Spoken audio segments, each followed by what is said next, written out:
Hello candle lovers, thanks for tuning in today. My name's Greg, this is all about candles. I have a review for you today from Bath and Body Works. This is Bergamot and Birch.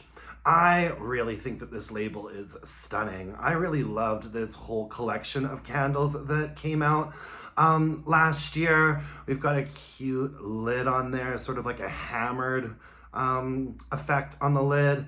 And I thought this label was really stunning. I really loved this collection of candles when it came out. I don't think anybody else did though, because when semi-annual sale rolled around, these all got marked down, at least at my store. There was like a whole table for these, and they eventually got marked down to like $11 online. At which point I snatched up quite a few. And that's actually the reason why I snatched up Bergamot and Birch. This has been coming out for a little while. I want to say probably about 4 or 5 years. And I always passed on it because it smelled so light in the store. I mean, it smelled good. It's a fragrance that I should really like on paper. But it just smelled so light that for years I've kind of just been passing it by. And then during the semi-annual sale, where they were clearancing off this collection, I also have a greenhouse fern that I'm looking forward to burning soon, and a blue orchard skies. I think this is the prettiest label out of all of them. Anyways, so I kept passing on Bergamot and Birch, but then I really enjoyed a lot of the candles from this collection. When they got marked down to like $11 during SAS, I decided to give Bergamot and Birch a try. And I'm glad that I have, but my initial suspicion that this candle was just really weak did in fact turn out to be the case. So, spoiler alert, guys. The scent notes on here are vibrant bergamot, black amber, and birchwood. If I were, this is really nice. If I were to describe this candle in just 2 words, I'd say that it is fresh and it is clean. Now, the bergamot note, it says vibrant bergamot. I wouldn't necessarily say that it smells like a super like fresh, vibrant bergamot. It smells a little bit more sort of essential oily, sort of aromatherapy type of a bergamot note to me. There's not really a lot of amber in there, which is odd. It says black amber, which to me would signal like a really deep, dark, rich, sweet, resinous amber. That's definitely not what this is. I mean, I would say that this is more of like a white amber note. It's quite bright. The whole candle though is quite bright. And the birch mostly comes across as a sort of like musky note to me.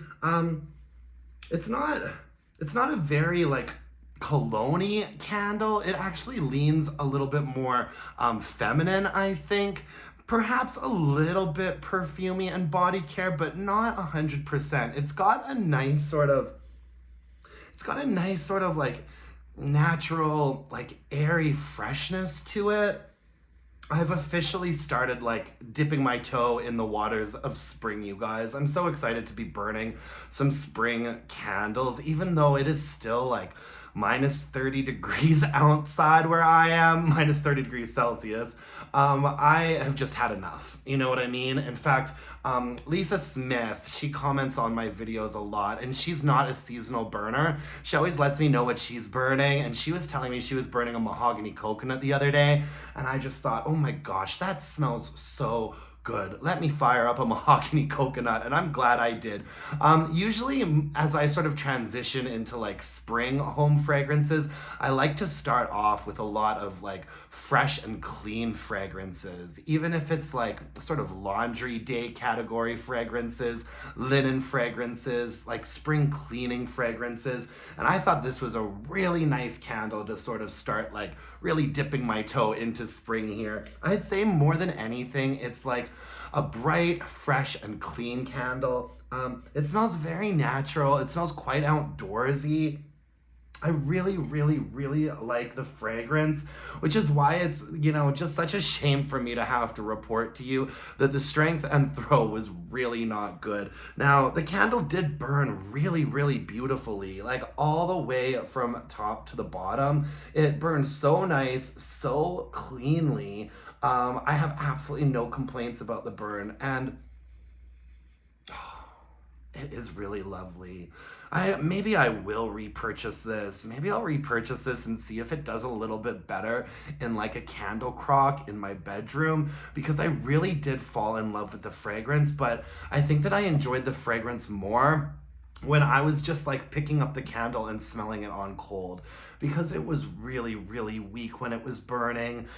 It was completely lost in my more open area. And even in the bedroom, even after like burning it, getting like nice deep wax pools on there, even in the bedroom, I'd say that maybe it maxed out at like a 5 for strength and throw. A 5 for me is like bare minimum passing grade. Like a 5 means it had some presence in whichever room it was in. And then once we go below 5, that's when it's like I needed to be 4 feet away to smell it. I needed to be 3 feet away to smell it. Needed to be 2 feet away to smell it. So, you know, in my more open area, this was completely lost. Like maybe a 2 for strength and throw. I felt like I needed to practically be hovering over it to smell it. In my bedroom, when there were some like deep burns, I'd say it had a presence to it, so it was a barely passing grade of 5. What I ended up doing with the last half of the candle was putting it in the bathroom when I had company over. That bathroom is quite a smaller space. I'd say that even in that situation, it maxed out at like a 6 probably for strength and throw. Which, you know, I'm okay with a bathroom candle having to be a bathroom candle, but it's not usually a repurchase for me. I usually prefer to like burn single wicks in the bathroom if I have company over or I'm entertaining. So I don't love putting 3 wicks in a bathroom. It's usually like last resort. I do kind of wonder if I kind of wish I had just put it under a candle lamp or in a candle crock to see how it performed that way, because I like the fragrance so much. I am considering repurchasing it. It's out right now in packaging that looks like this, which I think is really, really lovely packaging. However, I did inspect this candle the last time that I was at this store. It seemed like it was exactly the same as this. It had the thin core wicks on it, and it smelled quite light on cold. And so my guess is that this new version is performing exactly the same as this one is. So just not a repurchase or a recommendation for me. Unfortunately, that failing grade on strength and throw just kind of sinks the whole ship for me, you know, as far as like a candle recommendation goes. Such a shame, because it's a lovely fragrance, and it's very rare with Bath and Body Works right now that the fragrances are actually getting stronger after a while. They seem to like either be staying the same or getting a little bit lighter. So yeah, I'm guessing the one that's on the shelves right now performs exactly the same as this one. The best thing I can say about it though is that I loved the fragrance. I love the fragrance, and it burned so cleanly and beautifully all the way down to the bottom. I could see the wick nickels. It's just really, you know, it just really fumbled the ball when it came to strength and throw. So it was actually, unfortunately, it was actually really kind of a disappointing candle. I mean, I might give it a try of the new version of Bergamot and Birch.